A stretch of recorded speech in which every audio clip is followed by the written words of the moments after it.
오늘 말씀은 사도행전 21장입니다. 예루살렘에서 붙잡히다 라는 주제로 말씀을 전하겠습니다. 지옥을 직접 경험할 수 없어도 최악의 상황을 지옥 같아 라고 합니다. 그런 지옥보다 더하다 라고 하면 인간이 표현할 수 있는 최악의 상황이 아닐까 싶습니다. 히틀러가 유대인들을 가두었던 아우슈비츠 감옥이 그러했습니다. 여기에 들어오는 자는 모든 희망을 버려라. 단테의 신곡 지옥편에서 지옥문에 적혀있는 문구입니다. 어쩌면 아우슈비츠도 그런 곳이 아니었을까 싶습니다. 그런데 그런 곳에서도 살아남은 자들이 있습니다. 빅터 프랭클은 이곳에서 살아남은 후에 죽음의 수용소라는 책을 지었습니다. 그는 그의 책에서 희망을 포기하지 않았다고 합니다. 자신이 겪은 모든 일들을 기록하여 후대에 알리겠다는 희망 말입니다. 그만큼 사람들에게 희망이라는 것은 삶과 생존에 아주 중요한 에너지가 됩니다. 그런데 바울이 나아가고 있는 선교 현장엔 그러한 희망이 보이지 않는 듯 합니다. 바울이 밀레도에서 고별 설교를 할 때 이런 말을 했었습니다. 20장 23절 오직 성령이 각 성에서 내게 정언하여 결박과 환난이 나를 기다린다 하시나. 바울을 기다리고 있었던 것은 희망이 아니었습니다. 결박과 환난만이 기다리고 있었습니다. 여러분들이라면 이러한 길을 가시겠습니까? 아무리 사명이라고 해도, 아무리 거룩한 일이라고 해도 말입니다. 믿음이 좋다고 하더라도, 사명감이 투철하다고 하더라도 선뜻 나아가기가 쉽지 않은 이 길을 바울은 뜨거운 가슴으로 품습니다. 결박과 환난으로 인해 내가 목숨을 잃더라도 그 길을 포기하지 않겠다고 말입니다. 만약 제가 그런 상황에 처했다면 바울처럼 고백할 수 있을까? 그저 바울 선생님이 높아만 보입니다. 바울은 밀레도를 떠나 역사적인 이름은 페니키아, 지금의 레바논인 버니게이의 두로 항에 도착합니다. 거기서 짐을 풀고 예루살렘으로 올라가려고 했죠. 바울은 제자들의 집에서 이틀을 유하합니다. 그때 하나님께서 바울이 있는 제자들의 집에 성령으로 임재하셨습니다.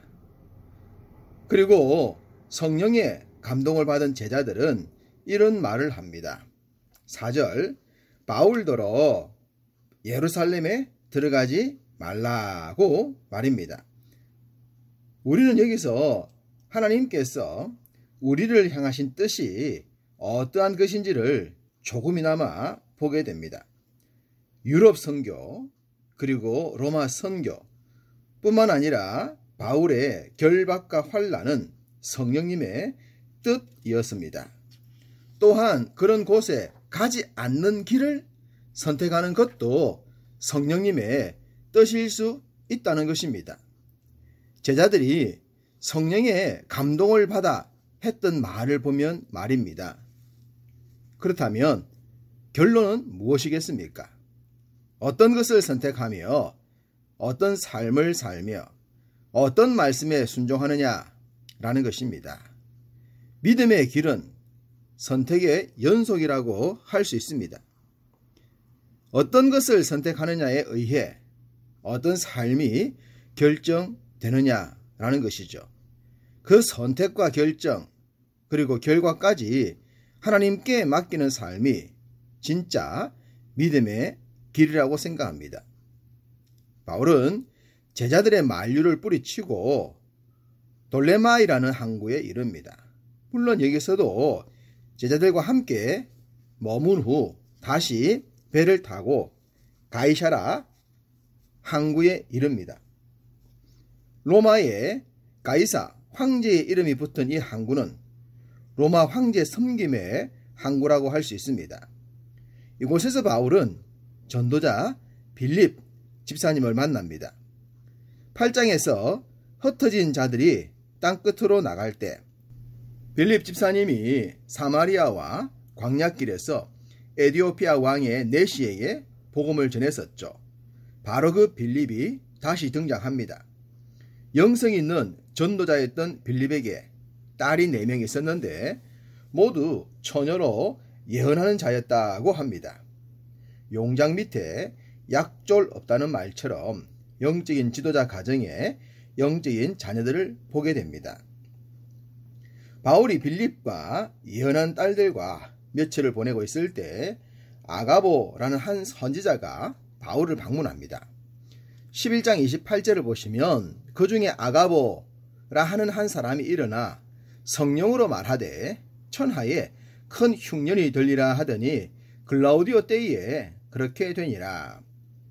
이 말씀처럼 아가보는 이미 바울과 친교가 있었던 사람입니다. 그런 그가 바울을 찾아와서 애정 어린 예언을 합니다. 바울의 허리띠로 자신의 수족을 묶은 후에 바울이 예루살렘에서 이렇게 될 것이라고 말입니다. 20장에서 바울이 고백했던 내용 그대로입니다. 그 말을 듣고 사람들이 어떻게 반응했을까요? 12절 우리가 그 말을 듣고 그곳 사람들과 더불어 바울에게 예루살렘으로 올라가지 말라 권하니 우리라고 했으니 누가도 포함되었을 것입니다. 당연히 아가보와 빌립과 빌립의 딸들과 함께 했을 제자들까지 말입니다. 그러나 바울은 이렇게 분명한 사실을 반복하여 알려주신 것은 그만큼 하나님의 뜻이 확실하다는 것으로 받아들입니다. 정말로 바울의 깊은 영성을 보게 됩니다. 결국 바울은 이들을 떠나 예루살렘에 입성을 합니다. 우리 주님께서 죽을 것을 아시고 어린 나귀를 타고 예루살렘에 입성을 하셨듯이 말입니다.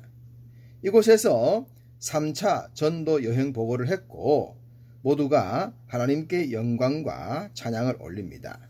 이 장면은 마치 폭풍 전야처럼 느껴집니다. 곧 체포가 될 것이니 말입니다.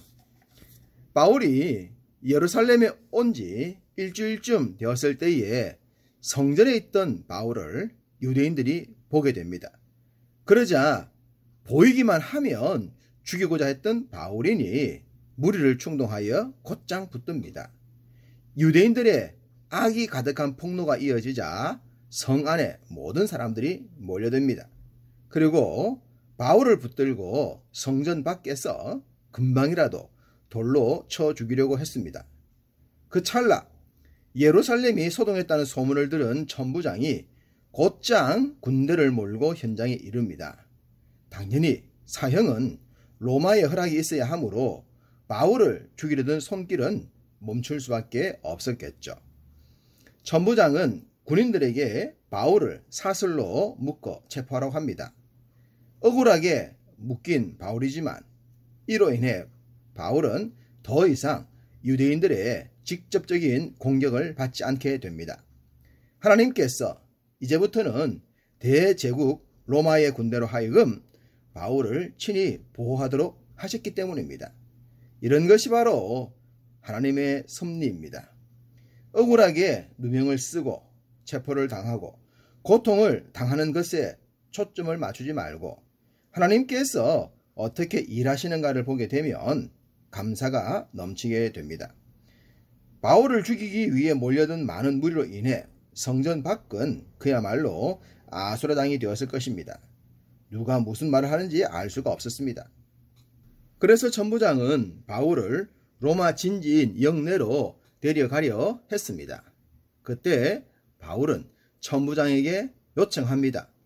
말을 할 수 있는 기회를 달라고 말입니다. 천부장은 바울이 헬라말을 하는 것을 보고 깜짝 놀랍니다. 당연히 유대인 바울이 히브리말을 할 것이라고 생각했기 때문입니다. 하나님께서 이와 같은 상황을 위해 바울로 하여금 학문에 뛰어나게 하셨던 것입니다. 사실 이때 로마가 개입하지 않았다면 바울은 목숨을 잃었을 수도 있습니다. 그것이 아니라면 몰려든 사람들에 의해 한마디도 말을 하지 못했을 수도 있습니다. 그렇지만 지금은 비록 사슬에 묶였으나 로마의 보호하에 자신이 할 수 있는 말을 다 할 수 있는 환경이 조성되었습니다. 그렇게 하나님은 바울로 하여금 복음의 핵심 메시지를 전하게 하십니다. 동일하게 우리의 삶도 그렇게 되어야 할 줄 믿습니다. 어떤 환경을 맞더라도 주의 복음을 나타낼 수 있는 삶, 여러분이 그 삶의 주인공 되시기를 주님의 이름으로 축복합니다.